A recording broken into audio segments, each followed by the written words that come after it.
Page 57, credit rating agencies को SEBI regulate करता है, ना कि आरबीआई। स्टेटमेंट 1 को कैंसिल करो, answer is B. Page 52, tea board of India ministry of commerce के अंदर आता है, ना कि ministry of agriculture. Headquarter Kolkata में है, ना कि बेंगलोर में। 2 और 3 को एलिमिनेट करो, आंसर आ गया डी। पेज 63, मियावाकी टेक्निक छोटे अर्बन फॉरेस्ट बनाने के लिए है। पेज 64, महसीर एक मछली है, ना कि पक्षी। पेज 121, बायोरॉक टेक्नोलॉजी कोरल्स को रीस्टोर करने के लिए है। पेज 13, क्यूबिट्स क्वांटम कंप्यूटर से रिलेटेड हैं। साइंस पेज 8 पे देखा था कि कोविशील्ड और स्पुतनिक वायरल वेक्टर वैक्सीन है और कोवैक्सीन इनएक्टिवेटेड वैक्सीन। तो फर्स्ट कैंसिल करो, सेकंड एंड थर्ड करेक्ट है, इसलिए आंसर है B. Page number 7, B cell T cell हमें इम्यूनिटी देते हैं, ये हमें बीमारी से लड़ने में हेल्प करते हैं, इसलिए option number D is correct. Page number 20, EPA के अंतर्गत सेंट्रल ग्राउंड वाटर अथॉरिटी बनाई गई थी। ग्रैंड कैनियन गंडीकोटा, ये 2020 वाली एनवायरनमेंट की क्लास नंबर 9 से है। It is on the banks of Panna river, जैसे कि यूएसए के ग्रैंड कैनियन कोलोराडो रिवर के साथ में है। 2020 का एनवायरनमेंट का class number 13, Senkaku islands Japan और चाइना के बीच में विवादित हैं एंड ये ईस्ट चाइना सी में है। पहली स्टेटमेंट, पहला मंगोल इन्वेजन जलालुद्दीन खलजी, नहीं जलालुद्दीन खलजी तो बाद में आया था, उससे पहले इल्तमिश झेल चुका था जिंगिस खान को, ठीक है, तो पहला गलत हो गया। तीसरा कह रहा है कि मोहम्मद बिन तुगलक मंगोल से हारा था। मोहम्मद बिन तुगलक तो इतना बाद में आया था, लेकिन अलाउद्दीन खलजी ने पहले ही मंगोल मेरेंस को हमेशा के लिए हटा दिया था, इसलिए 1 और 3 are wrong, 2 is correct. Cripps mission वाला क्वेश्चन, कॉन्स्टिट्यूएंट असेंबली के members elected by provincial assembly, यहाँ पे कह रहा है नॉमिनेटेड बाय प्रोविंशियल असेंबली, पहला गलत हो गया। दूसरा ऑप्शन यहाँ पे दिया हुआ है अनविलिंग प्रोविंसेस अलग से एग्रीमेंट करके अलग अपना एक यूनियन बना सकते हैं। एनवायरनमेंट पेज 76 पे हमने देखा था कि एक मिसकंसेप्शन है कि बादलों से धरती ठंडी होती है। बादलों से धरती ठंडी नहीं होती, बादलों की हाइट पे डिपेंड करता है। इस डायग्राम के थ्रू हमने बताया था कि जो हाई लेवल पे, हाई ऑल्टीट्यूड पे क्लाउड्स होते हैं वो ज़्यादा गर्म करते हैं एंड लो ऑल्टीट्यूड वाले क्लाउड ठंडा करते हैं। यूपीएससी ने दोनों चीज़ों को उल्टा कर दिया, इसलिए both the statements are incorrect. IR class 1 12 nautical mile तक टेरिटोरियल सी होता है, 200 नॉटिकल माइल तक एक्सक्लूसिव इकोनॉमिक जोन, और टेरिटोरियल सी में बाकी देशों के शिप्स इनोसेंट पैसेजेस उनके लिए अलाउड होता है, इसलिए all 3 statements are correct. Science page 52, रुपए का नोट 1 साल पुराना हो या 2 साल पुराना वो एक्सचेंजेबल होता है क्योंकि वो उसकी सेम वैल्यू होती है, इसलिए हम उसको ट्रांजैक्शंस के लिए यूज़ कर सकते हैं, लेकिन आर्ट वर्क के लिए या एनएफटीज़ के लिए ये चीज़ अप्लाई नहीं होती है, इसलिए थर्ड इज़ रॉन्ग। 3 को एलिमिनेट करो, आंसर आ गया। Assertion, coal based power plant से एसिड रेन होती है, बिल्कुल सही बात है। रीज़न क्या है? ऑक्साइड्स ऑफ कार्बन निकलते हैं जब कोयले को जलाते हैं। भाई जब कोयले को जलाओगे तो कार्बन डाइऑक्साइड, कार्बन मोनोऑक्साइड निकलते हैं ना, तो ये भी ठीक है, लेकिन क्या ये कार्बन के ऑक्साइड्स का निकलना रीज़न है एसिड रेन का? नहीं, एसिड रेन होती है by oxides of nitrogen and sulphur, ना कि ऑक्साइड्स ऑफ कार्बन। ये क्लिप एनवायरनमेंट क्लास 2 की थी, इसलिए 1 को हटाओ, 2 और 4 सही हैं, इसलिए option B is a correct. Science page 15, सारे नैनो पार्टिकल्स ह्यूमन मेड होते हैं? नहीं, कुछ नेचुरल भी होते हैं, जैसे corona virus, fly ash etcetera, इसलिए पहला गलत है। दूसरा एप्लीकेशंस देता है एंड तीसरा सेंटेंस कंसर्न्स कहता है। 2 और 3 are correct, 1 is wrong, option D is correct. Science page 33, solar wind, solar flare, coronal mass ejection, इन सब में चार्ज पार्टिकल्स होते हैं जिनकी वजह से अर्थ के इलेक्ट्रॉनिक इक्विपमेंट्स पे फ़र्क पड़ता है। सुनामी का तो इससे कोई लेना देना नहीं है, इसलिए 2 को एलिमिनेट करो, आंसर आ गया। इकोनॉमी क्लास नंबर 3, जब लिक्विडिटी ऑफ रुपीज़ ज़्यादा हो जाता है, पैसा ज़्यादा है मार्केट में, तो आरबीआई उस पैसे को खींच लेता है और गवर्नमेंट सिक्योरिटी बेचता है। RBI will sell government security. यहाँ पे लिखा है RBI will buy government security. 1 को एलिमिनेट करो, आंसर आ गया। सोसाइटी पेज नंबर 2 पे देखा था कि bar council of India India में लीगल एजुकेशन को रेगुलेट करता है, इसलिए सेकंड स्टेटमेंट सही है। पहली स्टेटमेंट ये कह रही है कि जो लॉयर्स कंपनी के केसेस लड़ते हैं उनको आप एज ए एडवोकेट रिकॉग्नाइज नहीं कर सकते। अगर आपको नहीं भी पता कि एडवोकेट और लॉयर में क्या डिफरेंस होता है तो भी आपने इतना तो सुना ही होगा, इतनी तो कॉमन सेंस की बात है ना कि अगर कोई लॉयर किसी कंपनी का केस लड़ रहा है और आपसे कोई कह दे कि ऐसे लॉयर्स को एडवोकेट नहीं कह सकते हो, बड़ी अजीब सी बात है। इसलिए फर्स्ट सेंटेंस डेफिनेटली गलत है। क्लास नंबर 18 में देखा था कि ग्राउंड लेवल पे ओजोन पोल्यूशन कब होता है, जब सनलाइट और कुछ केमिकल्स आपस में रिएक्ट करते हैं, यानी कि गर्मियों की बात हो रही है। और यहाँ पे सेकंड सेंटेंस कहता है इंक्लीमेंट वेदर, यानी कि जब बारिश हो रही हो, बादल हो। अगर बादल हैं तो सनलाइट कैसे आएगी, फिर ओजोन पोल्यूशन नहीं हो पाएगा ना, इसलिए सेकंड इज रॉन्ग। सेकंड को एलिमिनेट करो, मतलब 1 और 4 तो अपने आप ठीक हो गए। अब क्वेश्चन 3 का है। थर्ड कहता है पार्टिकुलेट मैटर 10 PM10 के हमारी लंग बैरियर को पेनिट्रेट करके ब्लड स्ट्रीम में जा सकता है। पार्टिकुलेट मैटर 2.5 10 बहुत ही छोटे कण होते हैं, ये डेफिनेटली हमारी सांस के साथ अंदर जाके डैमेज कर सकते हैं। तो वी कैन सेफली एज्यूम कि थर्ड भी सही होगा। साइंस पेज 21 पे देखा था कि मोनाजाइट सैंड्स, जो कि अक्सर आंध्र प्रदेश और थोड़ा केरला के आसपास भी मिलती हैं, उनमें थोरियम होता है, जिनके बेसिस पे इंडिया अपना 3 स्टेज न्यूक्लियर पावर प्रोग्राम बना रहा है। अब अगर इन मोनाजाइट सैंड्स के अंदर थोरियम होता है, यानी कि जो एक रेडियो एक्टिव चीज़ है, तो वो पूरी इंडियन कोस्ट पे तो नहीं मिलेगी ना, तो इसलिए थर्ड तो जाहिर सी बात है गलत होगा। अगर मोनाजाइट में थोरियम मिल रहा है तो हर जगह तो अवेलेबल नहीं होगी मोनाजाइट सैंड, इसलिए थर्ड को एलिमिनेट करो, आंसर आ गया। इकोनॉमी पेज 52 पे हमने देखा था कि टी इंडिया में ट्रॉपिकल सब ट्रॉपिकल दोनों जगह उगती है, ठीक है। कॉफ़ी जनरली ट्रॉपिकल एरियाज़ में, लेकिन टी ट्रॉपिकल सब ट्रॉपिकल दोनों में। और टी के सबसे फेमस इलाके कौन से हैं, जैसे दार्जिलिंग, ठीक है, और उसके पास में असम है ना, बड़ी फेमस टी है। लेकिन असम वगैरह का तो यहाँ पे नाम है ही नहीं टी प्रोड्यूसिंग स्टेट में, यानी कि कोई नंबर 1 नंबर 2 की बात नहीं कर रहा। किसी भी स्टेट में अगर टी वगैरह उगती होगी अच्छी खासी, तो उसको यहाँ पे हमें टिक मार्क सही करना है। अब यहाँ पे आंध्रा, केरला, हिमाचल, त्रिपुरा, सबके सभी ऐसे स्टेट्स हैं जहाँ पे टी उगती होगी, तो हम यहाँ पे चारों को सही मार्क कर सकते हैं। हाँ, अगर इसमें कोई एक्सट्रीम स्टेटमेंट आ जाता, जैसे दिल्ली, चंडीगढ़, हरियाणा, पंजाब, तो वो तो हमें पता है कि हाँ इन इलाकों में चाय नहीं उगती है। तो इन सब में थोड़े बहुत हिली एरियाज होते हैं, टी को थोड़ा स्लोप वगैरह चाहिए होता है, तो हम एज्यूम कर सकते हैं कि चारों ही ठीक होंगे। इकोनॉमी क्लास 9 में हमने देखा था कि इन्फ्लेशन इंडेक्स बॉन्ड क्या होते हैं, तो अंडरस्टैंडिंग थोड़ी बहुत है हमें, तो क्वेश्चन देखिए घबराना नहीं है। और क्लास नंबर 1 में हमने देखा था कैपिटल गेन्स टैक्स, तो कैपिटल एसेट क्या होते हैं, कोई प्रॉपर्टी, व्हीकल, यहाँ तक कि अगर आपने कोई पेटेंट या ट्रेडमार्क ले लिया तो वो भी आपकी कैपिटल इन्वेस्टमेंट है, कैपिटल एसेट है, ठीक है। जैसे आपके बॉन्ड्स हैं, शेयर्स हैं, ये सब कैपिटल गेन्स होते हैं, कैपिटल एसेट्स होते हैं। तो यहाँ पे कह रहा है कि इन्फ्लेशन इंडेक्स बॉन्ड्स पे टैक्स नहीं लगता है। टैक्स क्यों नहीं लगेगा? Short term capital gains tax, long term capital gain tax, ये सब चीज़ें लगती हैं ना, डिपेंडिंग ऑन एग्जैक्टली क्या एसेट है वो। टैक्स ना लगने का बॉन्ड्स के ऊपर तो कोई रीज़न है ही नहीं, इसलिए आप थर्ड को आराम से एलिमिनेट करो, आंसर आ गया ए। 2021 का economy page number 40। FDI inventory model में अलाउड नहीं होती है, लेकिन मार्केट प्लेस मॉडल में अलाउड होती है।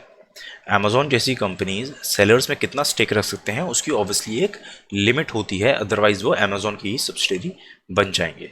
तो ऑप्शन नंबर 1 गलत है एंड सेकंड करेक्ट है, इसलिए B is a correct option. Polity static class. Constitution amendment bill को प्रेसिडेंट के रिकमेंडेशन की जरूरत होती है इंट्रोड्यूस करने से पहले? नहीं होती, तो पहला सेंटेंस गलत है, एलिमिनेशन से आंसर आ गया। Polity page 18 10th schedule. 6 महीने के बाद नॉमिनेटेड मेंबर पार्टी ज्वाइन करेंगे तो वो डिस्क्वालीफाई हो जाएंगे, यहाँ पे लिखा है विद इन 6 मंथ, इसलिए पहला गलत हो गया। यहाँ पे हमने 2 लूप होल बताए थे कि लॉ में नहीं दिया हुआ है कोई टाइम लिमिट कि स्पीकर को कितने टाइम में डिसाइड करना है, इसलिए सुप्रीम कोर्ट को टाइम लिमिट इंपोज करनी पड़ी, यानी कि लॉ में नहीं दिया हुआ है। और यहाँ पे वही सेकंड सेंटेंस कह रहा है कि लॉ में कोई टाइम फ्रेम नहीं दिया, इसलिए 1 is wrong, 2 is correct. Polity class number 3, contempt of court constitution define नहीं करता है, यहाँ पे लिखा है वही चीज़ यहाँ पे दी है, इसलिए 3 हो गया गलत। ऑप्शन नंबर 4, स्टेटमेंट नंबर 4 कहता है कि पार्लियामेंट कानून बनाता है कंटेम्प्ट ऑफ कोर्ट के लिए। हाँ बिल्कुल, पार्लियामेंट ने ही तो बताया है ये कानून बना के कि सिविल कंटेम्प्ट क्या है और क्रिमिनल कंटेम्प्ट क्या है, इसलिए 3 गलत है और 4 सही है। 3 को यहाँ से एलिमिनेट करो, 4 यहाँ पे होना चाहिए, इसलिए B is the correct option. Static class page number 37 पे लोकसभा और राज्यसभा का कंपैरिजन किया गया था। यहाँ पे लोकसभा की एक्सक्लूसिव पावर क्या है, काउंसिल ऑफ मिनिस्टर्स को हटाना, नो कॉन्फिडेंस मोशन लाना। बाकी इमरजेंसी रेटिफाई करना और प्रेसिडेंट को इम्पीच करना तो दोनों की कॉमन पावर्स हैं। एनवायरनमेंट पेज नंबर 6 पे हमने देखा था कि राइस कल्टीवेशन से बहुत ज़्यादा नाइट्रस ऑक्साइड और मीथेन गैस निकलती है, इसलिए option number B is correct. Environment page 43 पे देखा था कि राइस को कैसे उगाया जाता है। पहले छोटा सा नर्सरी में उगाया जाता है, फिर जब वो थोड़ा सा बढ़ जाते हैं पौधे तो उनको पूरे खेत को पानी से भर के ट्रांसप्लांटिंग करी जाती है ताकि वीड्स धीरे धीरे उगे एंड चावल ज़्यादा ऊपर उग जाए। लेकिन ऑल्टरनेट टेक्नोलॉजीज़ के थ्रू ऐसे पानी से भरने की ज़रूरत नहीं होती है, आप सीधा राइस को एक गीली मिट्टी में जैसे बाकी क्रॉप्स उगाया जाता है वैसे उगा सकते हो। तो इसके क्या फ़ायदे होंगे, आपको इसमें यील्ड बेटर होगी, सारी अच्छी अच्छी बातें। मीथेन कम प्रोड्यूस होगा, जब पानी से नहीं ढकोगे पूरे के पूरे खेत को तो मीथेन भी कम प्रोड्यूस होगा, क्योंकि पानी कम यूज़ कर रहे हो इसलिए बिजली भी कम यूज़ होगी उस पानी को इरीगेशन के लिए। तो इसलिए सारी अच्छी अच्छी बातें मार्क करो इसके अंदर, 1, 2 एंड 3 आर करेक्ट। जैसे कैस्पियन सी में रशिया खुलता है, अजरबैजान खुलता है, ईरान खुलता है, इधर ब्लैक सी में जॉर्जिया, टर्की ये सब खुलते हैं। लेकिन जो अर्मेनिया है ये लैंडलॉक्ड कंट्री है। आईआर क्लास 2 में हमने देखा था कि अजरबैजान तो कैस्पियन सी में खुल रहा है, उसका अफगानिस्तान से तो कोई लेना देना नहीं है, अजरबैजान को एलिमिनेट करो, आंसर आ गया। डिजिटल हेल्थ मिशन में सरकार सभी हेल्थ इंफ्रा को आपस में कनेक्ट कर रही है, डिजिटल टेक्नोलॉजीज़ का यूज़ कर रही है। पहला और दूसरा सेंटेंस कहते हैं कि ये चीज़ डिजिटल मिशन कंपलसरी होगा। यहाँ पे आधार इतना पुराना कानून है, इतने टाइम से चल रहा है, उसको मैंडेटरी कर देने से तो इतना हंगामा मच जाता है, और यहाँ पे सरकार एक नॉर्मल डिजिटल हेल्थ मिशन को कंपलसरी कर देगी सबके लिए, तो 1 एंड 2 तो वैसे पड़ता ही लग रहा है कि एकदम टोटली गलत है, इसलिए 3 is a correct answer. Constitution में cabinet minister, minister of state and deputy minister, ये सब टर्म्स मेंशन है क्या कॉन्स्टिट्यूशन के अंदर? छोटे मोटे मिनिस्टर शायद ना हो, बट कैबिनेट मिनिस्टर तो होना चाहिए ना, बड़े लोग होते हैं। लेकिन एक सेकेंड, हमने ये पढ़ा था कि ओरिजिनल कॉन्स्टिट्यूशन में तो कैबिनेट वर्ड तक मेंशन नहीं था, क्योंकि जब हमने इमरजेंसी लगाना और मुश्किल करना था तब हमने वर्ड मेंशन किया था कि इमरजेंसी लगाने के लिए प्रेसिडेंट को कैबिनेट की रिटर्न रिकमेंडेशन चाहिए। ठीक है, सिर्फ तभी हमने इस वर्ड को मेंशन किया है कैबिनेट को। तो फिर जब कैबिनेट वर्ड ही इतना लेट आया है तो कैबिनेट मिनिस्टर और ऊपर से डिप्टी मिनिस्टर, ये सारे टर्म्स कहाँ से आ जाएंगे कॉन्स्टिट्यूशन के अंदर? इसलिए पहला डेफिनेटली गलत है। और दूसरा, हाँ, ये तो 91st अमेंडमेंट से लाया गया था कि काउंसिल ऑफ मिनिस्टर का साइज 15% से ज़्यादा नहीं होना चाहिए। Allowed to participate in the meetings of the parliament, parliament की मीटिंग में तो मेंबर ऑफ पार्लियामेंट ही तो मीट करेंगे, लेकिन कुछ लोग हैं जो कि अगर एमपी ना हो तो भी मीटिंग में पार्टिसिपेट करते हैं, वो हैं मिनिस्टर, क्योंकि कुछ लोग बिना एमपी बने मिनिस्टर बन जाते हैं कुछ टाइम के लिए, एंड अटॉर्नी जनरल, राइट। तो सॉलिसिटर जनरल कहाँ से आ गया? ये तो खामों का यूपीएससी ने ऐड कर दिया, इसलिए पहला सेंटेंस गलत हो गया। दूसरा सेंटेंस कहता है कि कॉन्स्टिट्यूशन में ऐसा लिखा है कि जब सरकार गिरती है तो अटॉर्नी जनरल को रिजाइन करना पड़ेगा। कॉन्स्टिट्यूशन में तो प्रधानमंत्री तक का नहीं लिखा हुआ, सरकार गिर जाए तो प्रधानमंत्री को रिजाइन करना है, ये तक नहीं लिखा कॉन्स्टिट्यूशन के अंदर, ये कन्वेंशन है, तो अटॉर्नी जनरल कहाँ से आ गया? तो इसलिए both sentences are wrong. Mandamus की रिट इशू करी जाती है अगर कोई सरकारी डिपार्टमेंट, सरकारी अफसर, लोअर कोर्ट अपनी ड्यूटी नहीं निभा रहा है तो ये रिट इशू करी जाती है। सेकंड सेंटेंस ये कहता है कि मैंडामस की रिट अप्लाई नहीं होगी अगेंस्ट अ कंपनी, चाहे वो सरकारी कंपनी क्यों ना हो। अरे सरकारी कंपनी, सरकारी डिपार्टमेंट, इन्हीं के लिए तो होती है ये मैंडामस की रिट, और यहाँ पे सेंटेंस कहता है एप्लीकेबल नहीं है इनके लिए। सेकंड को एलिमिनेट करो, आंसर आ गया। पेज 38 पे देखा था कि 2 साल हो गए और सरकार ने अभी तक डिप्टी स्पीकर के लिए इलेक्शन ही नहीं करवाए, क्योंकि इलेक्शन के लिए डेट फिक्स करता है स्पीकर, ठीक है, एंड स्पीकर तो ऑब्वियसली सरकार की बात सुनता है, एंड इंडिया में इस समय कोई डिप्टी स्पीकर है नहीं, राइट, ये न्यूज़ थी। तो उसी के ऊपर यूपीएससी ने क्वेश्चन पूछा है। सेकंड सेंटेंस कहता है कि मैंडेटरी प्रोविजन है ये कि जो भी बंदा इलेक्ट होगा वो रूलिंग या ओपोजिशन पार्टी से ही हो, नहीं, ये तो कन्वेंशन है कि जनरली वो ओपोजिशन पार्टी से होता है, इसलिए सेकंड गलत हो गया। चौथे में प्राइम मिनिस्टर को इन्वॉल्व कर लिया इलेक्शन के अंदर। प्राइम मिनिस्टर कहाँ से आ गए? सिंपल सा प्रोसीजर है कि स्पीकर डेट फिक्स करेंगे, लोग आएंगे, वोट डालेंगे, ये बंदा ड्यूटी स्पीकर बन गया। खामे को यूपीएससी चीज़ों को कन्फ्यूज़ कर रहा है, घुमा फिरा रहा है। Second and 4 are incorrect, 1 and 3 is the answer. Environment में एंड स्टार्टिंग में भी 2 बार हमने खूब अच्छी तरह डे एंड नाइट का कंसेप्ट समझा था। गर्मियों में दिन क्यों लंबे होते हैं, जून में इतने ज़्यादा लंबे दिन क्यों होते हैं, नाइट्स इतनी छोटी क्यों होती हैं, एंड वगैरह वगैरह सारी चीज़ें। अगर वो कंसेप्ट ढंग से समझ लिया था तो वी विल नो कि 21 June is the longest day in the northern hemisphere, इसलिए B is the correct answer. Wetlands, ये लिस्ट दी है लंबी सी, अगर आपने लर्न करी है तो आप बता दोगे कि इनमें से कितने सही हैं कितने गलत हैं, सारे यहीं पे दिए हुए हैं। लेकिन जनरली फ़ायदा नहीं होता है इतनी सारी चीज़ें लर्न करने का, इनमें से जितने याद हो जाएं थोड़े बहुत वो याद कर लो, बाकी ऐसे क्वेश्चंस अगर छूट भी जाएं तो कोई बात नहीं। ये हॉट मनी वाला कंसेप्ट है बेसिकली, फॉरेक्स वाला, तो ये तो हमने बहुत ही अच्छे से डिस्कस किया है ये तीनों स्टेटमेंट इन क्लासेस के अंदर, तो प्लीज़ आप चाहो तो एक बार वहाँ से क्लैरिफाई कर लेना। 1 एंड 2 बिल्कुल सही है, तीसरा गलत है। पहला सेंटेंस कहता है कि नई टेक्नोलॉजी खरीदना एक कैपिटल एक्सपेंडिचर है। हाँ, वो हमने इकोनॉमी के क्लास नंबर 1 में देख लिया था कि आप कोई प्रॉपर्टी, व्हीकल या पेटेंट, ट्रेडमार्क वगैरह भी कुछ लेते हो तो वो सब आपका कैपिटल एक्सपेंडिचर होता है, इसलिए पहला सेंटेंस बिल्कुल ठीक है। दूसरा सेंटेंस, इसका सिंपल सा आंसर है ये डायग्राम जो हमने इकोनॉमी की बहुत सारी क्लासेस में देखा था कि मान लो मारुति है, उसको अपनी एक फैक्ट्री तो चल रही है, एक और फैक्ट्री बनानी है, उसके लिए उसको कैपिटल चाहिए। कैपिटल के 2 तरीके हैं, इक्विटी या फिर डेट, है ना।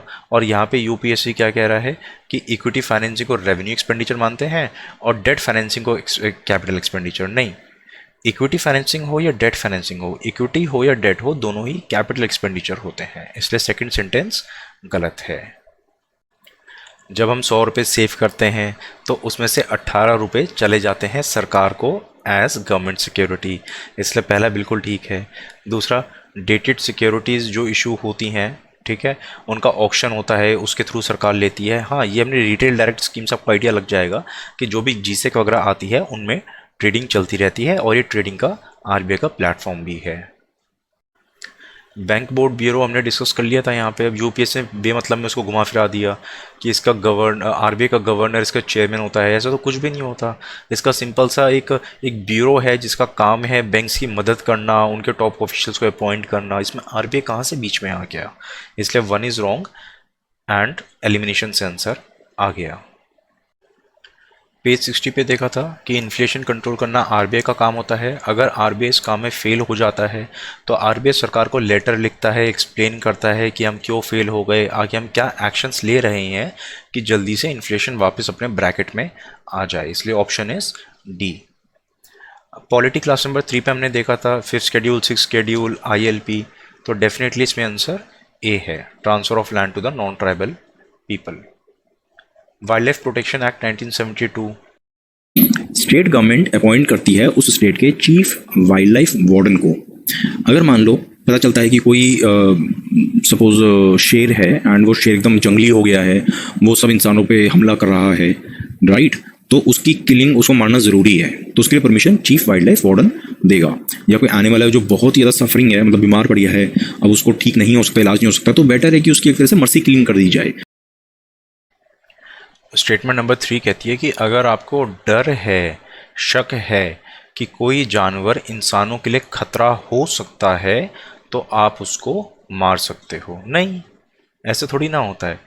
कोई सच में, जैसे यहाँ पे एक्सप्लेन किया कि कोई सच में अगर टाइगर खूंखार बन जाए, एक्चुअली लोग पे अटैक कर रहा है, लोगों को मार रहा है, तभी उसकी किलिंग के लिए ऑर्डर दिए जा सकते हैं। डर तो क्या है, कोई भी शेर है जंगल के अंदर, ऐसे तो कोई भी शेर आके आपको, सभी डेंजरस ही हैं इंसानों के लिए, ऐसे सबको मार दोगे क्या? तो 3 तो ऑब्वियसली गलत है। अब पॉइंट आता है कि सेकंड सेकंड ऑटोमेटिकली सही होगा अगर 3 गलत है तो। पॉइंट आता है क्वेश्चन नंबर 1 में कि wild animals are the sole property of the government. अब एग्जाम में बैठ के मैं सोच रहा हूँ कि सरकार की प्रॉपर्टी है या नहीं है। अगर सरकार की प्रॉपर्टी नहीं है तो किसकी है? अंबानी की। ठीक है, ऑब्वियसली सरकार की प्रॉपर्टी है। या इसको अगर मैं दूसरे तरीके से सोचूं कि सरकार की क्या क्या प्रॉपर्टीज़ होती हैं, तो भी सरकार की प्रॉपर्टी है, मान लो कोई सरकारी बिल्डिंग है या सरकारी गाड़ी है, मैंने उसको जाकर डैमेज कर दिया तो सरकार केस कर देगी कि तुमने हमारी सरकारी प्रॉपर्टी को डैमेज किया है। उसी तरह अगर मैं किसी नेशनल पार्क में चला गया और वहाँ पे मैंने पेड़ काट दिए या जानवरों को मारा, तो यही केस चलेगा ना मेरे ऊपर कि मैंने सरकारी प्रॉपर्टी को डैमेज किया है। तो बिल्कुल लॉजिकल लग रहा है, तो definitely 1 should be correct. Sangam literature, Sangam fourth statement, Sangam literature refers to magical forces as irrational. नहीं, अरे 3 संगम असेंबली हुई थी ना, तो जो पहली असेंबली थी हम तो ये कहते हैं कि वो भगवानों ने अटेंड करी थी, मतलब गॉड पे और इन सब चीज़ों पे तो बहुत ज़्यादा विश्वास था। तो मैजिक जैसी चीज़ को आप इररेशनल कैसे कह सकते हो? पूरी की पूरी असेंबली ही आपकी एक तरह से मिथिकल थी। तो चौथा तो डेफिनेटली गलत हो गया। दूसरे असेंबली से सिर्फ टोलका पीएम बची थी एंड तीसरी असेंबली से काफ़ी किताबें बची थी जिनसे हमें पता चलता है सिंगम पीरियड के बारे में बहुत ज़्यादा, उस टाइम क्या क्या चीज़ें होती थी, बहुत सी इन्फॉर्मेशन मिलती है। ए एंड सी कहते हैं कि हमें कोई भी वॉरियर एथिक्स या मटेरियल कल्चर के बारे में इन्फॉर्मेशन नहीं मिलती है। नहीं, ये काफ़ी अच्छी बुक्स हैं, बहुत सारी बुक्स हैं, 8-10 ग्रुप्स हैं बुक्स का, बहुत सारी चीज़ें पता चलती है ना। How can you rule out कि इसके बारे में कुछ भी पता नहीं चलता हमें? तो ए एंड सी तो एक्सट्रीम स्टेटमेंट टाइप में हो गए हैं, ये तो डेफिनेटली गलत होंगे। बचा कुछ अब B, by elimination B is answer. ये तो हमने पढ़ा था कि किसी को, किसी कंट्री को अगर यूएन ज्वाइन करना है तो यूएनएससी रिकमेंड करेगा, लेकिन फाइनली एडमिट करता है जनरल असेंबली। तो नए मेंबर को एडमिट करना है तो जनरल असेंबली ऐड करता है। क्वेश्चन पूछा गया है ऑब्जर्वर्स के लिए, ठीक है, जिन ऑर्गेनाइजेशंस वगैरह को, कंट्री वगैरह को ऑब्जर्वर स्टेटस अगर मिले। तो पहला सेंटेंस कहता है कि ऑब्जर्वर स्टेटस जनरल असेंबली देती है। वी कैन अज्यूम कि हाँ यार देती होगी, अगर मेंबर्स भी वही एडमिट करती है तो ऑब्जर्वर स्टेटस वही देती होगी। इंटर गवर्नमेंट ऑर्गेनाइजेशंस को ऑब्जर्वर स्टेटस मिल सकता है, मेरे ख्याल से ये जनरल नॉलेज टाइप की बात है कि कई ऑर्गेनाइजेशंस को ऐसा स्टेटस मिल जाता है, ठीक है। तो सेकंड भी सही लग रहा है। वो अपना एक मिशन मेंटेन कर सकते हैं हेडक्वार्टर में। अगर वो ऑब्जर्वर हैं तो मतलब क्या ऑब्जर्व कर रहे हैं भाई, यूएन की जो भी एक्टिविटीज़ होंगी उनको ऑब्जर्व कर रहे हैं, तो वो अपना एक मिशन मेंटेन कर पाएंगे यूएन हेडक्वार्टर में। ये भी लॉजिकल सा लग रहा है, इसमें कोई ऐसी सेंटेंस नहीं लग रहा कि यार ये क्या बेवकूफ़ ऐसी चीज़ लिख दी। तो वी कैन एज्यूम कि हाँ यार तीनों चीज़ें ठीक ही होंगी। अगर आप चाहो तो इसमें गेस कर सकते हो कि हाँ 1, 2 एंड 3 ऑल आर करेक्ट। इनमें से शॉर्ट रेंज डिवाइस या टेक्नोलॉजी क्या होती हैं? सीसीटीवी कैमरा, हाँ, जहाँ पे कैमरा लगा है वहीं पे आप इसको देख सकते हो। आरएफआईडी की भी रेंज थोड़ी सी ही होती है, ये भी शॉर्ट डिस्टेंस के लिए है। वायरलेस लोकल एरिया नेटवर्क, नाम से अगर आपको नहीं पता ये क्या चीज़ है तो भी नाम सुन के लग रहा है कि किसी लोकल एरिया, छोटी सी जगह की ही बात करी जा रही है। तो तीनों चीज़ें शॉर्ट रेंज की बात कर रही हैं, इसलिए वी कैन एज्यूम कि 1, 2 and 3 are correct. Biosphere reserves की लोकेशन हमने देखी थी नंदा देवी उत्तराखंड में, नोकरेक मेघालय में। यहाँ पे लिखा है नोकरेक सिक्किम में, तो ये तो गलत हो गया नोकरेक। बाकी नमचा बरवा जनरली मैं जूम कर रहा हूँ, कई लोगों ने सुना होगा कि अरुणाचल प्रदेश के आसपास है, वहाँ से ब्रह्मपुत्रा मूर्ति है। और गढ़वाल और कुमाऊँ तो उत्तराखंड के आसपास की हिमालयाज हैं, तो डेफिनेटली पहला गलत है। तो 1 एंड 3 गलत है और नंदा देवी कुमाऊं में वो ठीक है। किडनीज वेस्ट को फिल्टर करती हैं, तो अगर हमें ये नॉलेज है तो डेफिनेटली हम मार्क कर सकते हैं कि जो वेटलैंड्स हैं वो भी हैवी मेटल्स वगैरह को फिल्टर कर देते हैं। पॉली इथाइलिन टेरेफ्थलेट, नाम सुन के और ऑप्शंस को पढ़ के लग रहा है कि ये पॉलीथिन या पॉलीथिन जैसी ही किसी चीज़ की बात हो रही है, पॉलीथिन प्लास्टिक ऐसे किसी चीज़ की बात हो रही है। फोर्थ ऑप्शन कहता है कि इसको आसानी से डिस्पोज कर सकते हैं जलाकर, और इससे कोई ग्रीन हाउस गैस एमिशन नहीं निकलेगा। ये तो क्या सरासर मतलब पता लग रहा है फोर्थ इनकरेक्ट है।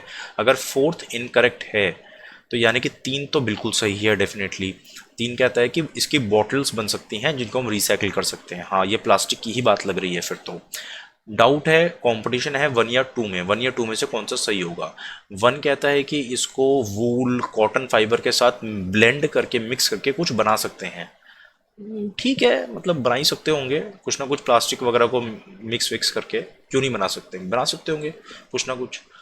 सेकंड कहता है कि इसमें किसी भी तरह का अल्कोहलिक बेवरेज रख सकते हैं। अब अल्कोहल तो बहुत सारी वैरायटीज़ के आते हैं, तो अगर प्लास्टिक की ही बात हो रही है तो प्लास्टिक में हर तरह का अल्कोहल रख सकते हो।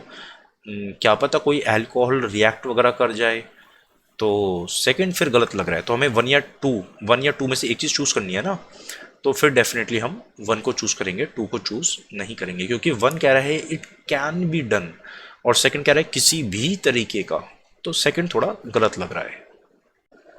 गदर पार्टी के बारे में हमने पढ़ा था कि राश बिहारी बोस इसके एक बड़े लीडर थे, तो राश बिहारी बोस तो बिल्कुल सही है, यानी कि 3 डेफिनेटली सही है। ये दोनों तो ऑप्शन हटा दो। अब सेकंड पे हमें सोचना ही नहीं है, सेकंड तो ऑप्शन ही नहीं है यहाँ पे, है ना। द ओनली ऑप्शन इज कि 3 अकेला सही है या 1 भी साथ में है।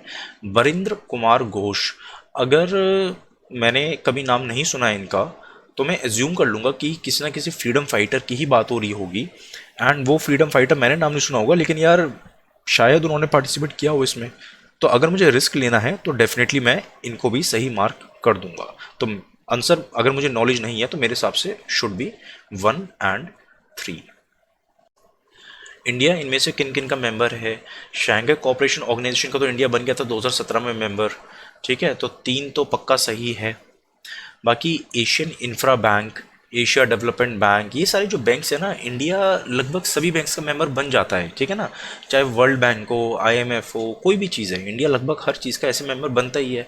तो अगर मैं ये बात एज्यूम करने को तैयार हूँ, ठीक है ना, तो फिर yes 1 should also be correct, and अगर 1 एंड 3 दोनों करेक्ट हैं तो फिर एक ही ऑप्शन बचता है हमारे पास, D, that is 1, 2 and 3। Vietnam, अखबार पढ़ के जनरल हमें पता ही होता है कि कई सारी फैक्ट्रीज अब वियतनाम में लग रही हैं, वियतनाम में बहुत ज़्यादा एक्सपोर्ट्स होते हैं, राइट। तो पहला सेंटेंस तो बहुत ही जेनेरिक सा है कि वियतनाम आज दुनिया की 1 of the fastest growing economies है, ठीक है। वहाँ पे कोई रिसेशन जैसा तो कुछ आया नहीं है, कोई ऐसी बड़ी न्यूज़ नहीं आई, पता ही है कि वियतनाम में अच्छी खासी मैन्युफैक्चरिंग वगैरह होती है, तो पहला सेंटेंस तो ठीक है, राइट। तो आप देख सकते हो यहाँ से ए एंड बी को एलिमिनेट कर दो, 1 तो सही है ही। अब कंपटीशन है बिटवीन या तो 3 एंड 4 साथ में सही होंगे या 2 सही होगा। 2 कहता है Vietnam is led by a multi party political system, knowledge नहीं है हमें, तो हम 2 को सही एज्यूम नहीं करेंगे। लेकिन क्या 3 एंड 4 सही हो सकते हैं। 3 कहता है कि वियतनाम की इकोनॉमिक ग्रोथ हुई क्योंकि वो ग्लोबल सप्लाई चेन्स में मिला हुआ है।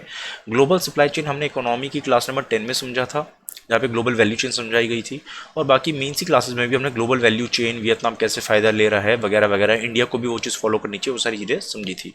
तो अगर आपको ये आधी अधूरी नॉलेज टाइप में है तो इन आधी अधूरी नॉलेज वाले ही क्वेश्चन कर रहे हैं हम, तो आई थिंक आप आसानी से मार्क कर सकते हो सी, that is 1, 3 and 4।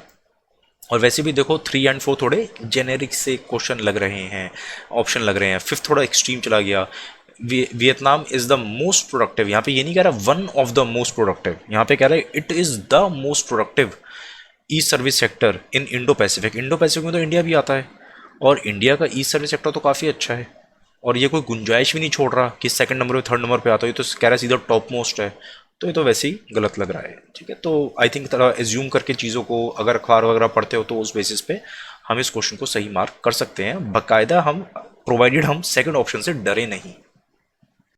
Leguminous crops क्या होती हैं वो तो हमने देख लिया था।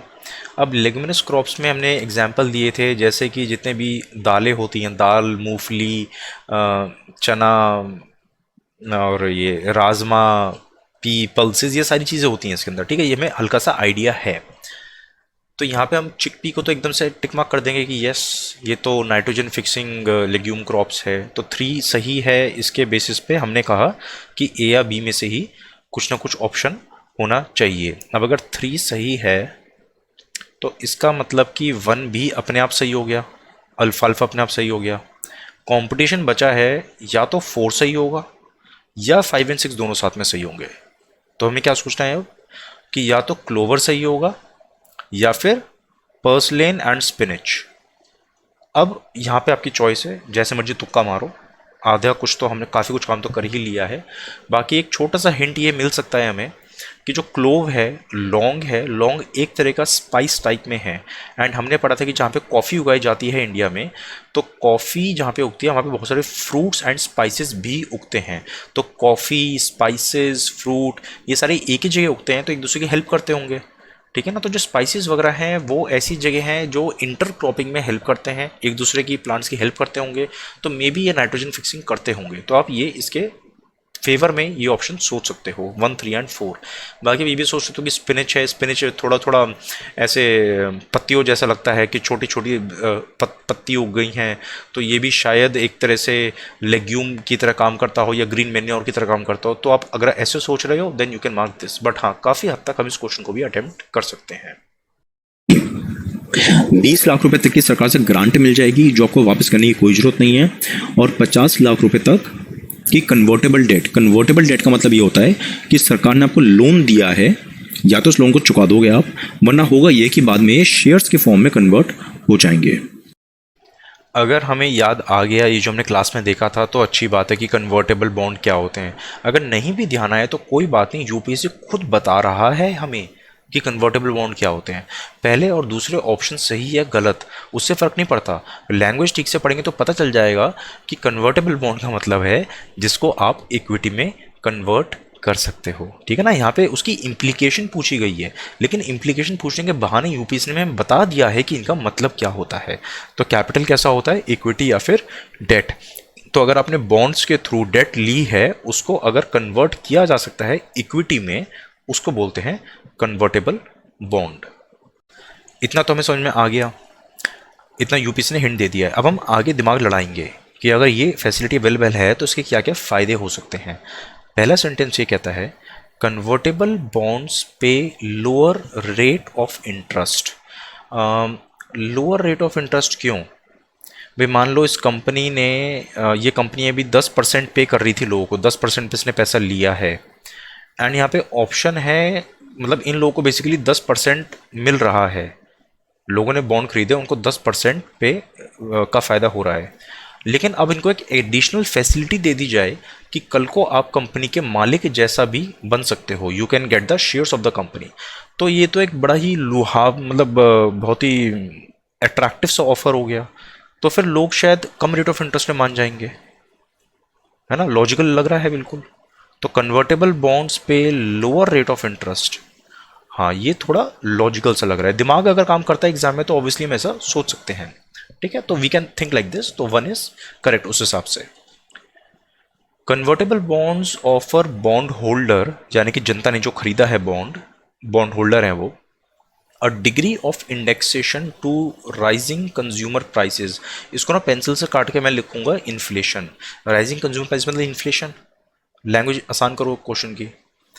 तो कन्वर्टेबल बॉन्ड से बॉन्ड होल्डर जिसने बॉन्ड खरीदा है gets a degree of indexation, मतलब ऐसा लग रहा है सुनने में को फायदे की बात कर रहा है, उसको फायदा होता है इन्फ्लेशन को बीट करने में। मेरे को मिल रहा था 10%, अब इन्फ्लेशन अगर 2-4% ही है मार्केट में तो ठीक है, इन्फ्लेशन 2-4% है, लेकिन मेरे को तो 10% मिल रहा है, तो मैं तो फायदे में हूँ। लेकिन कल को अगर इन्फ्लेशन काफ़ी हो गई, 8-10% हो गई, 12-13% हो गई, तो सिर्फ 10% से तो मेरे को नुकसान हो जाएगा, है ना। तो उस केस में शायद मैं चाहूँगा कि जब मेरे को बॉन्ड से इतना फ़ायदा नहीं हो रहा तो मैं अपने बॉन्ड्स को कन्वर्ट कर लूँ इक्विटी में, ताकि मेरे को ज़्यादा फ़ायदा हो। तो ये भी लॉजिकल सा लग रहा है। अगर आपकी इकोनॉमिक्स अच्छी है, लेक्चर अच्छे से किए हैं, तो शायद आप इस तरह से सोच पाओ। उस केस में दोनों ही ऑप्शन सही होंगे। अब हम कुछ क्वेश्चन करेंगे जिनमें एक टोटल वाइल्ड गेस होगा कि हमें आइडिया नहीं है कि क्वेश्चन किस बारे में है, फिर भी हम कोशिश करेंगे क्वेश्चन को पढ़ के आंसर निकालने की। जैसे कि रियल सेक्टर क्या होता है, सपोज मुझे नहीं पता what is real sector, option पढ़ के मैं सोचूंगा। फार्मर ने जमीन में से क्रॉप्स उगाई। दूसरा कहता है टेक्सटाइल मिल्स ने, मान लो फार्मर ने कॉटन उगाई तो टेक्सटाइल मिल्स कॉटन को कन्वर्ट कर रही हैं शर्ट में। अच्छा, तीसरा कह रहा है कि पैसे की लेन देन हुई है, किसने किसी को लोन वोन दे दिया। चौथा भी कुछ ऐसा ही कह रहा है कि कोई बॉन्ड्स इशू कर दिए, किसने लोन लिया, किसने किसी को पैसा दे दिया। तो बेसिकली रियल सेक्टर क्या होता है मुझे नहीं पता, लेकिन मुझे इतना समझ में आ रहा है कि तीसरे और चौथे ऑप्शन में कोई भी चीज़ क्रिएट नहीं हो रही है, बस पैसा इधर से उधर हो रहा है।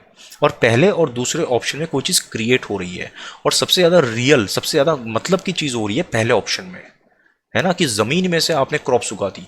तो मेरे हिसाब से तो only one should be the answer, लेकिन ओनली वन तो यहाँ पे ऑप्शन है नहीं। तो 1 और 2 है क्या? हाँ, 2 भी है, कि भी फैब्रिक पहले एग्जिस्ट नहीं करता था, अब फैब्रिक बन गया। क्रॉप पहले एग्जिस्ट नहीं करती थी, अब वो बन गई। तो ये कुछ रियल काम हो रहा है। और 3 और 4 में तो बस ऐसे ही पैसे इधर उधर जा रहे हैं। तो मैं इसमें वाइल्ड गेस ले सकता हूँ कि 1 और 2 आर करेक्ट। ये भी जितने बड़े बड़े ऑर्गेनाइज बैंक्स होते हैं ना, वर्ल्ड बैंक, डेवलपमेंट बैंक, इन सब का काम होता है कि कोई भी इंफ्रा प्रोजेक्ट है उसके लिए लोन देना। पॉवर्टी रिडक्शन के लिए प्रोग्राम है सरकार का, उसको लोन देना। मतलब मेरे ख्याल से इतनी तो थोड़ी जनरल नॉलेज हम लोगों को हो जाती है तैयारी करते करते। और आईएमएफ कब लोन देता है? जब कोई कंट्री संकट में आ जाए। जैसे इंडिया को 1991 में आईएमएफ ने पैकेज दिया था, अभी श्रीलंका के लिए बात चल रही है।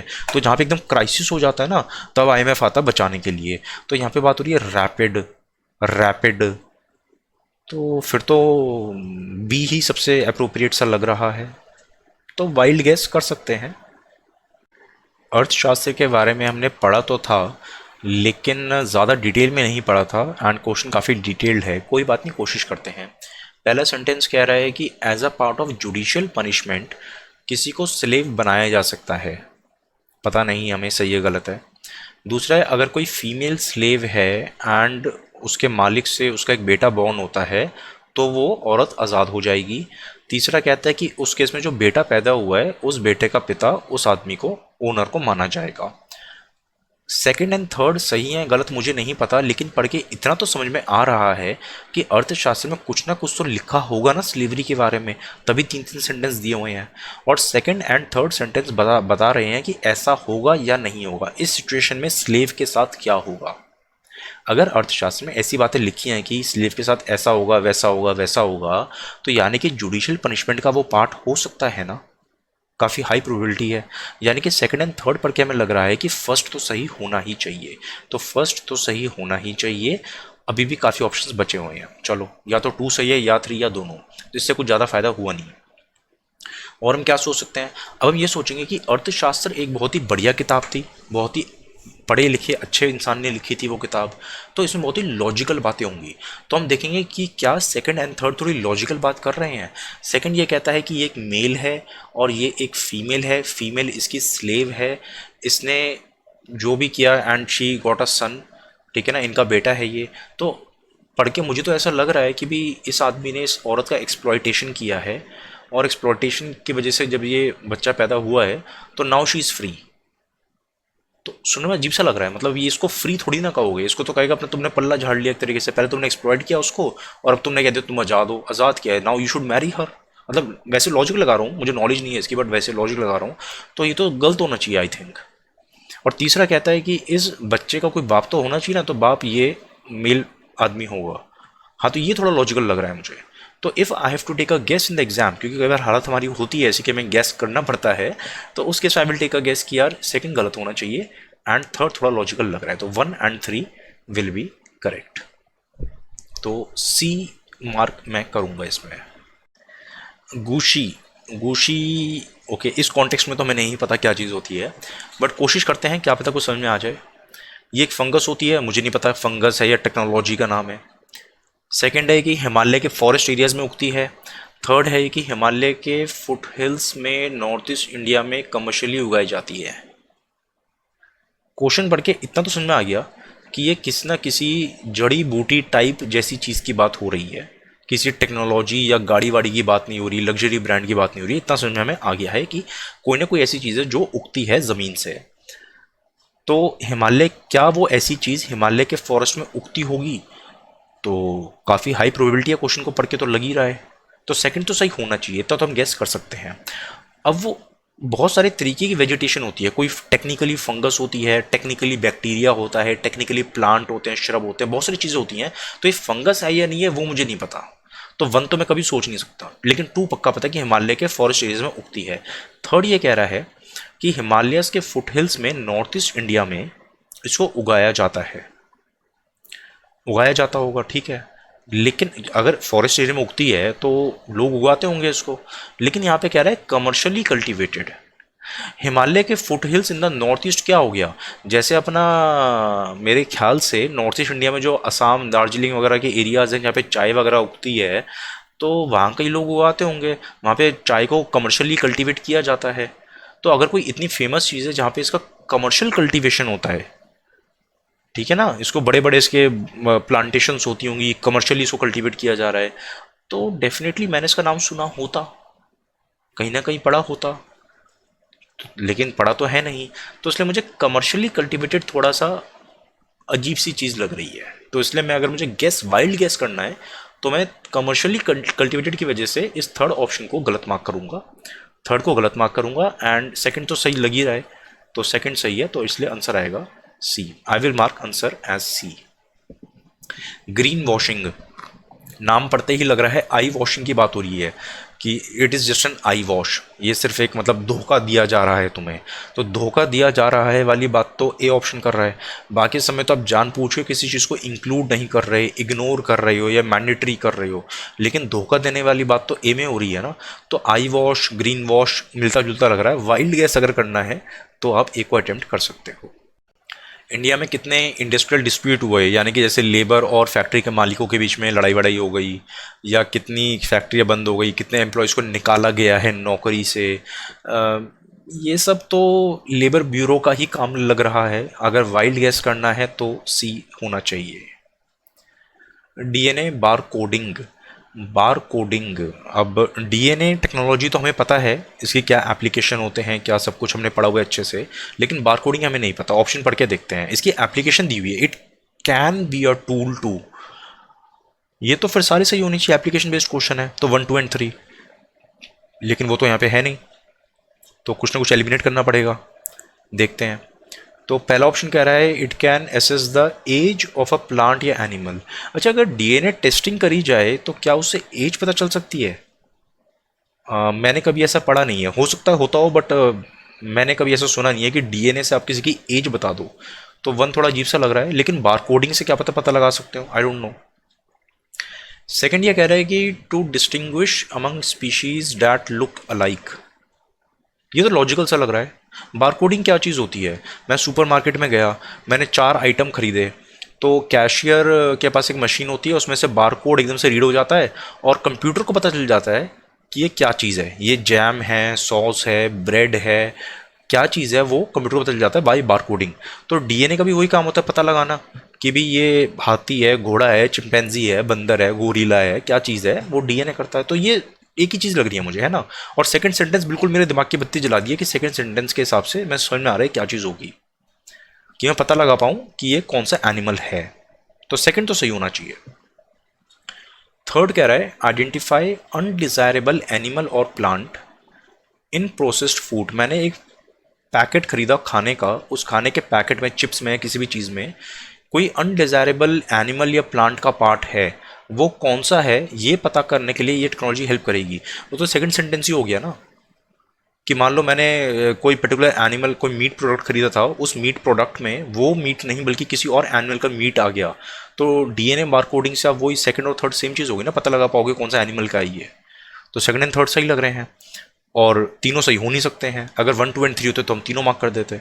तो इसलिए I would take a wild guess कि इसमें 1 तो नहीं होगा फिर, क्योंकि हमें चूज करना है, इसलिए 2 एंड 3 विल। प्रोबायोटिक, अगर नाम सुना हो कभी तो हम इसको मार्क कर सकते हैं। प्रोबायोटिक, जैसे प्रोबायोटिक दही आती है मदर डेयरी की, प्रोबायोटिक कुछ मिल्क आता है, ठीक है ना। वो ये कहते हैं कि बैक्टीरिया सारे बेकार नहीं होते हैं, कुछ बैक्टीरिया अच्छे होते हैं, कुछ बेकार होते हैं। तो प्रोबायोटिक, अच्छे बैक्टीरिया खाने से आपका डाइजेस्टिव सिस्टम वगैरह अच्छा रहता है, ऐसा कई बार ऐड वगैरह आता है। तो सेकंड सेंटेंस ये कहता है कि जो प्रोबायोटिक होता है, इसमें जो बैक्टीरिया हैं, अच्छे बैक्टीरिया हैं, वो नेचुरली हमारे पेट में नहीं होते हैं। नहीं, ऐसा तो नहीं है। तुम्हें पता है कि इंसान की बॉडी के अंदर पता नहीं हज़ारों लाखों कितने होते हैं, बहुत सारे तरीके के बैक्टीरिया वगैरह रहते ही हैं, और सारे बेकार नहीं होते हैं, कुछ अच्छे बैक्टीरियाज भी होते हैं जो हमें डाइजेशन वगैरह और 50 चीज़ों में हेल्प करते हैं। तो सेकंड सेंटेंस गलत लग रहा है, और सेकंड अगर गलत है तो 1 तो अपने आप सही हो गया, है ना। अब आता है क्वेश्चन 3 में। 3 में चॉइस है कि 3 सही है या नहीं। Probiotics help in digestion of milk sugar. One पक्का सही है, इसका मतलब कि वन की प्रोबायोटिक बैक्टीरिया एंड यीस्ट दोनों से बनते हैं। अगर प्रोबायोटिक बैक्टीरिया यीस्ट दोनों से बनते हैं तो क्या ये मिल्क शुगर की डाइजेशन में हेल्प करेंगे? अरे प्रोबायोटिक तो मतलब वही होता है ना कि डाइजेशन वगैरह में हेल्प करते हैं, अच्छे बैक्टीरिया जो डाइजेशन में हेल्प करें, तो फिर तो सही लग रहा है ये भी। तो 1 और 3 का हम रिस्क ले सकते हैं, वाइल्ड गैस मार सकते हैं। बायोफिल्म मुझे नहीं पता, मैंने कभी ज़िंदगी में नाम नहीं सुना क्या चीज़ होती है। ऑप्शन पढ़ के समझने की कोशिश करते हैं। कोई मेडिकल इम्प्लांट है जिसको अपनी बॉडी में लगा दिया, बॉडी के अंदर एक इम्प्लांट लगा दिया, तो उस इम्प्लांट के ऊपर ये फिल्म चढ़ जाएगी, मतलब अच्छा इस तरह से सुनने में तो लॉजिकल सा लग रहा है। Biofilm can form on food and food processing surface, पता नहीं। Biofilm can exhibit antibiotic resistance, पता नहीं। देखो सुनने में तो पहला सेंटेंस पढ़ के हमें ऐसा लग रहा है कि हमें थोड़ा आइडिया मिल रहा है किस बारे में बात हो रही है, and second and third sentence कुछ ना कुछ बायोलॉजी से ही रिलेटेड लग रहे हैं। और यहाँ पे वर्ड यूज हो रहा है कैन, कैन ऐसा हो सकता है, ऐसा हो सकता है, तो ठीक है हो सकता होगा। अगर वाइल्ड गेस करना है तो फिर हमें तीनों मार्क कर देने चाहिए। कोल कंट्रोलर्स ऑर्गेनाइजेशन, सपोज हमने जिंदगी में इसका नाम नहीं सुना, ऑप्शन पढ़ के देखते हैं। It is a major source of coal statistics in government. कोई भी ऑर्गेनाइजेशन होती है ना, तो अपनी एनुअल रिपोर्ट वगैरह या पब्लिकेशन कुछ ना कुछ निकालती है, तो डेटा वगैरह तो निकालती है, ठीक है ना। तो स्टैटिस्टिक्स डेटा निकालती होगी कुछ ना कुछ, ये तो 100% श्योर है ही, बहुत ही ज़्यादा जनरल स्टेटमेंट है ये। तो वन तो डेफिनेटली सही होना ही चाहिए, लेकिन उससे हमें कोई ज़्यादा खास फायदा हुआ नहीं। It monitors the progress of development of captive coal. It hears any objections. It ensures that coal mining company, ये ensure करती है कि coal mining company टाइम पे कोल दे दें। ये थोड़ा डाइजेस्ट करना मुश्किल हो पा रहा है। अगर ये इतनी ही कोई पावरफुल ऑर्गेनाइजेशन होती तो डेफिनेटली हमने इसका नाम सुना होता कि ये इंश्योर कर पा रही है कि वो जो भी कंपनी है वो टाइम पे कोयला प्रोवाइड करे। तो ये तो थोड़ा इंश्योर कर पा रही है, मतलब कोई पावरफुल ऑर्गेनाइजेशन होगी, है ना। लेकिन नाम कभी सुना नहीं है इसका, तो फिर ये फोर्थ तो भाई मेरे को बहुत ही गलत लग रहा है, इसलिए मैं 4 को एलिमिनेट करूंगा और 1 को सही मानूंगा। अगर 1 सही है 4 गलत है, अगर 4 गलत हो गया एंड 1 सही है तो 2 तो अपने आप ही सही हो गया बचे हुए ऑप्शन के हिसाब से। यानी कि इट मॉनिटर्स, ये मॉनिटर करती है कि कैप्टिव कोल और इंग्लैंड ब्लॉक्स में कितनी डेवलपमेंट वगैरह हो रही है, कितनी माइनिंग हो रही है। तो हमें पता चल गया कि ये डेटा वगैरह इकट्ठा करती है, देखती है कि कहाँ पे कितनी माइनिंग हो रही है। अब ऑप्शन 3 देखना है। It hears any objection to government notification relating to acquisition of coal bearing area. सरकार ने कोई नोटिफिकेशन निकाली और किसी ने ऑब्जेक्ट किया कि सरकार ने गलत नोटिफिकेशन निकाली है, तो ये उनके ऑब्जेक्शन सुनेगी। मुझे थोड़ा अजीब सा लग रहा है, मतलब इतनी पावरफुल बॉडी तो थोड़ा अजीब सा लग रहा है सुनने में। तो अगर मुझे वाइल्ड गेस करना है तो मैं ओनली 1 और 2 को सही मानूंगा। I will go with option C. इस वीडियो में हमने आंसर की नहीं दी है, बल्कि एक अटेम्प्ट किया है कि आपको क्वेश्चन को किस तरह से सोचना चाहिए। अगर डरोगे नहीं, उस हिसाब से क्वेश्चन को सोचोगे, तो आपके कुछ क्वेश्चन डेफिनेटली गलत हो जाएंगे, लेकिन बहुत सारे सही भी होंगे। इसलिए इस तरह से सोचो और एग्ज़ाम जल्दी से क्लियर करो। परफेक्ट कोई भी नहीं होता, ना आप हो, ना मैं हूँ, ना यूपीएससी को क्वेश्चन ड्रॉप करना पड़ जाता है, ठीक है ना। इसलिए ज़्यादा सक्सेस के पीछे मत भागो, रादर सक्सेस के लिए मेहनत करो। यूनाइटेड स्टेट्स के डिक्लेरेशन ऑफ इंडिपेंडेंस में, भगवत गीता में और जनरली आपके मोटिवेशनल कोटेशन में एक कॉमन बात होती है कि कभी भी ये मत सोचो कि आपने मेहनत करी है तो आपको सक्सेस मिलनी ही मिलनी है। मैंने पढ़ाई करी थी तो मेरा प्रीलिम्स क्लियर होना ही होना चाहिए, ऐसा मत सोचा करो। ये हमारा अधिकार नहीं है, सक्सेस पाना हमारा अधिकार नहीं है।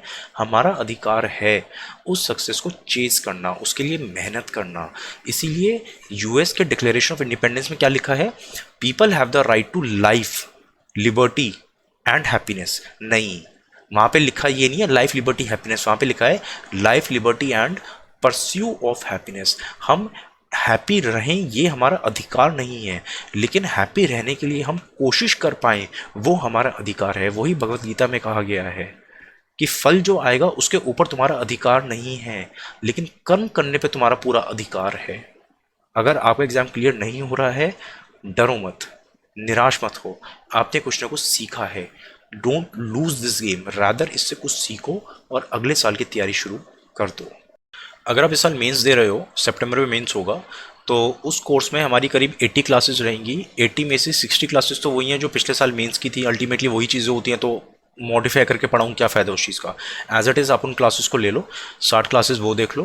And in the from 1 July definitely I will launch 20 new classes. जुलाई अगस्त में 20 क्लासेस आएंगी, तो टोटल 80 क्लासेस में we will be covering GS 2 and 3। ठीक है, अगर आपको मतलब ये क्लासेस, क्योंकि 60 तो ऑलरेडी अवेलेबल है ही, आपको वेट नहीं करना। आप में से कुछ लोगों ने ऑलरेडी खरीद ली हैं ये वाली क्लासेस, पिछले साल की क्लासेस हैं अवेलेबल, आपने खरीद लिए हैं तो ठीक है। आपने मान लो एक मॉड्यूल खरीद लिया तो दूसरा भी खरीद लो। उसमें 2 मॉड्यूल थे इन 60 क्लासेस में। मॉड्यूल ए में 20 क्लासेस थी, मॉड्यूल बी में 40 क्लासेस थी। PDF और वीडियो दोनों आपको मिल जाएंगे, वो आपने कुछ ने खरीद लिया, अच्छी बात है। जिन्होंने अगर नहीं खरीदी है अभी तक, वो खरीदना चाहते हैं इनको, तो मैं एक अलग से कोर्स बना दूंगा। उस कोर्स में आपको सारी 60 क्लासेस हिंदी और इंग्लिश सभी में मिला मिलू के, यानी कि टोटल 120 क्लासेस वीडियोस आपको इसमें मिल जाएंगी एक कोर्स में। तो अगर आपने वो इंडिविजुअल ऑलरेडी खरीद लिए हैं कोर्सेज तो कंटिन्यू करो, उन्हीं को बाकी खरीद लेना आप। अगर आपको ये नहीं खरीदी हैं तो फिर 120 क्लासेस का एक सिंगल मॉड्यूल बन जाएगा, उस सिंगल मॉड्यूल को खरीद लेना। जुलाई के स्टार्टिंग तक इस महीने आप कवर कर लो 60 क्लासेस, फिर जुलाई में we will launch with 20 new classes. अगर आप अगले साल की तैयारी करना चाहते हो 2023 की, मैं रिकमेंड करूँगा अगले 2-3 महीने तो मेंस की ही तैयारी करो, क्योंकि मेंस के लिए ज़्यादा फोकस होना चाहिए। हमारा रैंक हमारी मेंस के बेसिस पे ही डिसाइड होती है। एंड अगले साल पेपर आपका मई के एंड में है, स्टेट PCS कुछ जून में होंगे, तो मेरा वेट मत करो। मैं PT 365 मार्च में लॉन्च करूँ, अप्रैल में लॉन्च करूँ, कोई भरोसा नहीं है। क्यों वेट करते हो? जब भी आप PT 365 का कोर्स खरीदते हो तो वो 6 महीने के लिए वैलिड होता है। मेंस का कोर्स 4 महीने के लिए और PT 365 का 6 महीने के लिए। तो आप एग्ज़ाम से 6 महीने पहले अपने आप ही कोर्स खरीद लेना एंड पढ़ना शुरू कर देना।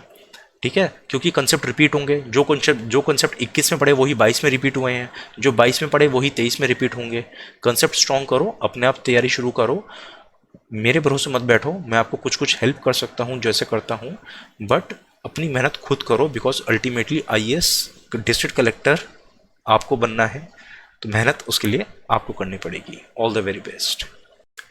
प्राइस बताना भूल गया मैं। प्राइस जो ये 60 क्लासेस का एक मॉड्यूल जो मैं बना रहा हूँ कंबाइंड, पिछली क्लासेस को ही ऐड कर करके, तो उसकी प्राइस है 300 रुपीज़। आप 300 रुपीज़ दोगे तो आपको ये सभी 60 क्लासेस की PDF एंड वीडियोस मिल जाएंगी।